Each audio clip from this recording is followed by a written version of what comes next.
नमस्कार विद्यार्थी मित्रांनो, मी सुवर्णा मगर आपल्या सर्वांचा स्पर्धा अभ्यास या यूट्यूब चॅनलवरती स्वागत करते। विद्यार्थी मित्रांनो, आज आहे 8 एप्रिल।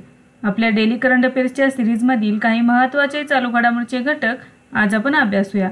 चला तर मग आजच्या व्हिडिओला सुरुवात करूया। फर्स्ट क्वेश्चन आहे, अलीकडेच कोणत्या देशाने पंतप्रधान मोदींना मित्रभूषण पुरस्कार देऊन सन्मानित केले आहे? या प्रश्नाचे योग्य उत्तर आहे बघा, पर्याय क्रमांक 4 श्रीलंका। एप्रिल 2025 मध्ये पंतप्रधान नरेंद्र मोदी यांना श्रीलंकेचे राष्ट्रपती अनुराकुमार दिसनायके यांनी श्रीलंकेचा मित्रभूषण पुरस्कार देऊन सन्मानित केलेले आहे। तर बघा, एप्रिल 2025 मध्ये पंतप्रधान नरेंद्र मोदी हे श्रीलंकेच्या दौऱ्यावरती होते। या दौऱ्यावरती असताना श्रीलंकेचे राष्ट्रपती अनुराकुमार दिसनायके यांनी श्रीलंकेचा मित्रभूषण पुरस्कार देऊन सन्मानित केलेले आहे। मित्रभूषण पुरस्कार हा श्रीलंकेतील नागरिक नसलेल्यांसाठी सर्वोच्च सन्मान आहे। श्रीलंका सरकारने 2008 मध्ये मित्र विभूषण पुरस्काराची स्थापना केली। पंतप्रधान मोदी हे हा सन्मान मिळवणारे चौथे व्यक्ती आहेत। मित्रभूषण पुरस्काराने सन्मानित इतर व्यक्ती कोण आहेत बघा, महमूद अब्बास पॅलेस्टाईनचे विद्यमान राष्ट्रपती, यासर अराफत पॅलेस्टाईनचे माजी राष्ट्रपती, मौमून अब्दुल गयूम मालदीवचे माजी राष्ट्रपती आणि चौथे व्यक्ती ठरलेले आहेत भारताचे पंतप्रधान नरेंद्र मोदी। त्यांना कोणता पुरस्कार मिळालेला आहे बघा, मित्रभूषण पुरस्कार। श्रीलंकेचा आहे हा पुरस्कार। नेक्स्ट आहे, भारतातील पहिला उभ्या लिफ्ट ब्रिज पांबन ब्रिजचे कोणत्या राज्यात उद्घाटन करण्यात आले आहे? तर याचे एक उत्तर आहे पर्याय क्रमांक 3 तमिळनाडू। 6 एप्रिल 2025 रोजी पंतप्रधान नरेंद्र मोदी यांनी तमिळनाडूतील रामेश्वरम येथे भारतातील पहिल्या उभ्या लिफ्ट स्पॅन रेल्वे पुलाचे उद्घाटन केलेले आहे। या पुलाचे नाव आहे पांबन ब्रिज। हा पूल 2.808 किलोमीटर लांबीचा आहे। तर त्याची पायाभरणी पंतप्रधान नरेंद्र मोदी यांनी नोव्हेंबर 2019 मध्ये केली होती। हा पूल भारतातील तमिळनाडूमधील रामेश्वरम बेट म्हणजेच पंबम बेटाला मंडपमशी जोडतो। ते दुहेरी ट्रॅक आणि हायस्पीड ट्रेनसाठी डिझाईन केले आहे। हा पूल रेल्वे विकास निगम लिमिटेडच्या सहकार्याने 535 कोटी खर्चून बांधण्यात आला आहे। सागरी वाहतूक सक्षम करण्यासाठी नवीन पूल इलेक्ट्रोमेकॅनिकल प्रणालीद्वारे चालवला जाईल। दक्षिण रेल्वेने 12 जुलै 2024 रोजी नवीन पांबम पुलावर हलके इंजिनची चाचणी घेतलेली होती। जुना पांबम पूल 1914 मध्ये ब्रिटिश राजवटीत बांधण्यात आला होता। तर बघा, असं ह्याला दुसरे नाव असं येऊ शकते की पांबन ब्रिज 2। तर बघा, हे कुठे आहे पांबन ब्रिज? तर तमिळनाडू राज्यामध्ये आहे आणि हे कोणत्या शहरांना किंवा कोणत्या ठिकाणांना जोडते? तर रामेश्वरम आणि मंडपम, आणि याची लांबी आहे 2.08 किलोमीटर। नेक्स्ट आहे, आंतरराष्ट्रीय गुन्हेगारी न्यायालयातून बाहेर पडण्याची घोषणा करणारा पहिला युरोपीय देश कोणता आहे? या प्रश्नाचे उत्तर आहे पर्याय क्रमांक 2 हंगेरी। एप्रिल 2025 मध्ये हंगेरीचे पंतप्रधान विक्टर ऑर्बन यांनी आंतरराष्ट्रीय गुन्हेगारी न्यायालयातून माघार घेण्याची घोषणा केलेली आहे। आंतरराष्ट्रीय गुन्हेगारी न्यायालयातून माघार घेणारा हंगेरी हा पहिला युरोपीय देश बनला आहे। हंगेरीच्या पंतप्रधानांच्या मते त्यांच्या देशाने ICC मधून माघार घेण्याचा निर्णय घेतला, कारण हे न्यायालय आता एक राजकीय शस्त्र बनले आहे। 2024 मध्ये ICC ने इस्रायलचे पंतप्रधान बेंजामिन नेतन्याहू यांच्या विरुद्ध अटक वॉरंट जारी केले होते। 1988 च्या रोम कराराच्या तरतुदीनुसार 2002 मध्ये ICC ची स्थापना करण्यात आलेली आहे। याचे मुख्यालय आहे नेदरलँड्समधील द हेग। सदस्य आहेत हंगेरीसह 125 देश। नरसंहार, युद्ध गुन्हे, आक्रमकतेचे गुन्हे आणि मानवतेविरुद्धच्या गुन्ह्यांचा आरोप असलेल्या व्यक्तींवर खटला चालवण्यासाठी याची स्थापना केली गेलेली आहे। ICC हा संयुक्त राष्ट्रांचा भाग नाही, तसेच ICC यामध्ये भारत हा सदस्य देश नाही। नेक्स्ट आहे, पुढील 2 वर्षांसाठी कोणता देश अधिकृतपणे बिमस्टेकचा नवीन अध्यक्ष बनला आहे? या प्रश्नाचे योग्य उत्तर आहे पर्याय क्रमांक 2 बांगलादेश। 4 एप्रिल 2025 रोजी बांगलादेश पुढील 2 वर्षांसाठी अधिकृतपणे बिमस्टेकचा नवीन अध्यक्ष बनलेला आहे। त्याला मागील अध्यक्ष थायलंडकडून नेतृत्व मिळालेले आहे। बांगलादेशचे मुख्य सल्लागार मोहम्मद युनुस यांनी अध्यक्षपद स्वीकारलेले आहे। 6वी बिमस्टेक शिखर परिषद 2025 ही समृद्ध, लवचिक आणि खुले बिमस्टेक या थीमसह बँकॉक थायलंड येथे आयोजित करण्यात आली होती। नेक्स्ट क्वेश्चन आहे, अलीकडेच IMFच्या व्यवस्थापकीय संचालकांच्या सल्लागार समितीवर कोणाची नियुक्ती करण्यात आली आहे? या प्रश्नाचे योग्य उत्तर आहे पर्याय क्रमांक 1 एन चंद्रशेखरन। मार्च 2025 मध्ये टाटा सन्सचे अध्यक्ष एन चंद्रशेखरन यांची आंतरराष्ट्रीय नाणेनिधीच्या व्यवस्थापकीय संचालकांच्या उद्योजकता आणि विकासावरील सल्लागार समितीवर नियुक्ती करण्यात आली आहे.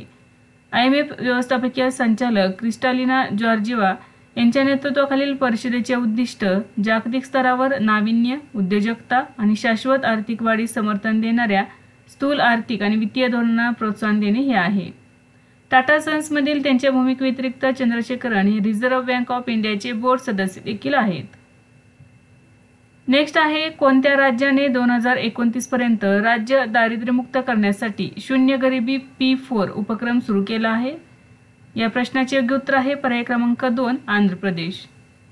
मार्च 2025 मध्ये आंध्र प्रदेशचे मुख्यमंत्री एन चंद्राबाबा नायडू यांनी तेलुगू नववर्षाच्या निमित्ताने उगादी येथे शून्य गरिबी P4 उपक्रम सुरू केला. या उपक्रमाचा उद्देश 2029 पर्यंत आंध्र प्रदेशला गरिबीमुक्त करणे हा आहे.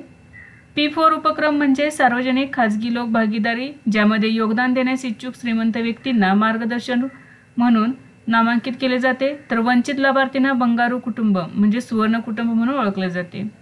सरकार डिजिटल डॅशबोर्डद्वारे प्रगतीचा रिअल टाइम ट्रॅकिंग सुनिश्चित करून एक सुविधा देणारे म्हणून काम करणार आहे. तर बघा, मार्च 2025 मध्ये आंध्र प्रदेशचे मुख्यमंत्री एन चंद्राबाबू नायडू यांनी शून्य गरिबी P4 उपक्रम सुरू केलेला आहे आणि या उपक्रमाचा उद्देश काय आहे, तर 2029 पर्यंत आंध्र प्रदेशला गरिबीमुक्त करणे. नेक्स्ट आहे, प्रधानमंत्री अनुसूचित जाती अभ्युदय योजनेअंतर्गत किती गावांना मॉडेल गाव म्हणून घोषित करण्यात आले आहे? बघा, प्रधानमंत्री अनुसूचित जाती अभ्युदय योजना, यालाच PM योजना असे म्हणतात. तर या योजनेअंतर्गत किती गावांना मॉडेल गाव म्हणून घोषित करण्यात आले आहे? तर या प्रश्नाचे योग्य उत्तर आहे पर्याय क्रमांक 4 4991. 2024-25 मध्ये अजय योजनेअंतर्गत 4991 गावे आदर्श ग्राम म्हणून घोषित करण्यात आली आहेत.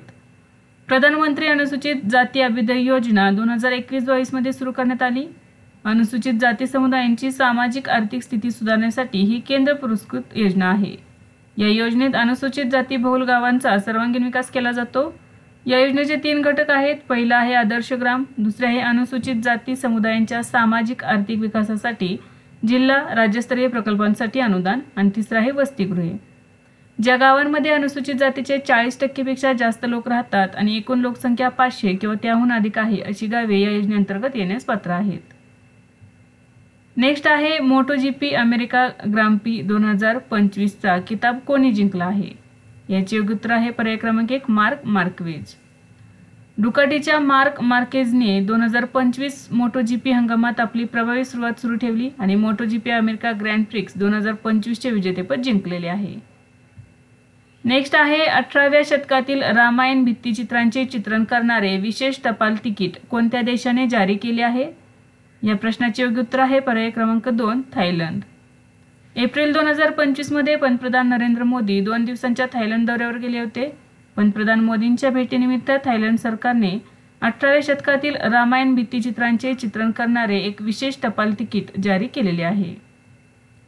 नेक्स्ट आहे, तरुण खेळाडूंसाठी क्रीडा शिष्यवृत्ती उपक्रम अलीकडेच कोणी सुरू केला आहे? बघा, या प्रश्नाचे योग्य उत्तर आहे पर्याय क्रमांक 3 Bharat petroleum corporation limited.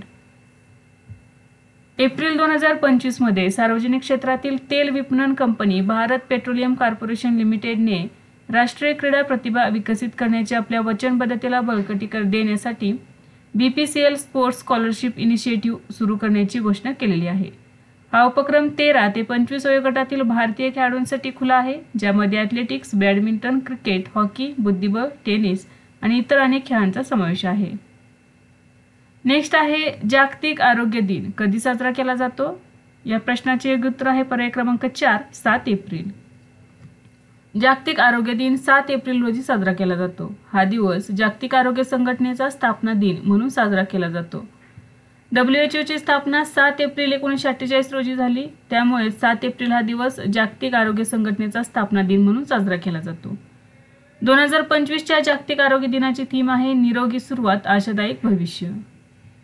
Next आहे, चिलीचे अध्यक्ष गॅब्रियल बोरिक फोंट यांच्या भारत भेटीदरम्यान भारत आणि चिलीमध्ये किती करारांवर स्वाक्षरी करण्यात आली? याचे योग्य उत्तर आहे पर्याय क्रमांक 1 4 करारांवर. चिलीचे अध्यक्ष गॅब्रियल बोरिक फोंट यांच्या भारत भेटीदरम्यान भारत आणि चिलीने 4 सामंजस्य करारांवर स्वाक्षरी केली आहे. राष्ट्राध्यक्ष बोरिक हे 1 ते 6 एप्रिल 2025 दरम्यान भारताच्या पहिल्या अधिकृत दौऱ्यावर होते. यामध्ये 4 सामंजस्य करार करण्यात आले. ते करार कोणते आहेत बघा. अंटार्क्टिकामध्ये संयुक्त वैज्ञानिक संशोधनाला प्रोत्साहन देण्यासाठी करार, 2024 ते 2028 या कालावधीसाठी द्विपक्षीय सांस्कृतिक देवाणघेवाण कार्यक्रमासाठी करार, आपत्ती व्यवस्थापनात सहकार्यासाठी करारावर स्वाक्षरी करण्यात आलेली आहे. तसेच शोध आणि खाणकाम या संबंधित सहकार्य आणि माहितीच्या देवाणघेवाणासाठी एक करार करण्यात आलेला आहे. नेक्स्ट आहे कोणत्या देशाने झिरकॉन हायपरसॉनिक क्षेपणास्त्र प्रक्षेपित केले आहे. याचे योग्य उत्तर आहे पर्याय क्रमांक 3 रशिया. रशियाने झिरकॉन हायपरसॉनिक क्षेपणास्त्र प्रक्षेपित केले आहे. झिरकॉन क्षेपणास्त्राबद्दल थोडक्यात माहिती अभ्यासूया बघा. याचा प्रकार आहे हायपरसॉनिक क्रूज क्षेपणास्त्र. याचा वेग आहे ध्वनीच्या वेगापेक्षा 9 पट म्हणजेच ताशी 10,000 किलोमीटरपेक्षा जास्त. अमेरिकेने भारतावर किती टक्के कर लादला आहे. तर याचे योग्य उत्तर आहे पर्याय क्रमांक 4 26%. 2 एप्रिल 2025 रोजी अमेरिकेने भारतावर 26% कर लादण्याची घोषणा केली आहे. टॅरिफ, ज्याला सीमा शुल्क देखील म्हणतात, हा एक प्रकारचा कर आहे जो एखाद्या देशाने इतर देशांमधून आयात केलेल्या वस्तूंवर लादला आहे. अमेरिकेच्या राष्ट्राध्यक्षांच्या मते भारत अमेरिकेवर 52% पर्यंत कर लादतो, म्हणून अमेरिका भारतावर 26% कर लादणार आहे. नेक्स्ट आहे नवी दिल्लीतील प्रवाशांच्या सोयीसाठी पॉड हॉटेल कोणी सुरू केली आहे. याचे योग्य उत्तर आहे पर्याय क्रमांक 3 दिल्ली मेट्रो रेल कॉर्पोरेशन. नवी दिल्लीतील प्रवाशांच्या सोयीसाठी pod hotel Delhi metro rail कॉर्पोरेशनने सुरू केले आहे. पॉड हॉटेल्स म्हणजे अशी हॉटेल्स ज्यात प्रवाशांना झोपण्यासाठी जागा असते जी काही कॅबिनसारखी असतात. ही सुविधा नवी दिल्ली मेट्रो स्टेशनवर आहे जिथे प्रवाशांसाठी केबिन बेड बसवण्यात आलेले आहेत. विद्यार्थी मित्रांनो, आज आपण काही महत्त्वाचे चालू घडामोडीचे घटक अभ्यासले. यासारखेच नवनवीन व्हिडिओ पाहण्यासाठी चॅनलला लाईक करा आणि सबस्क्राईब करायला विसरू नका. धन्यवाद.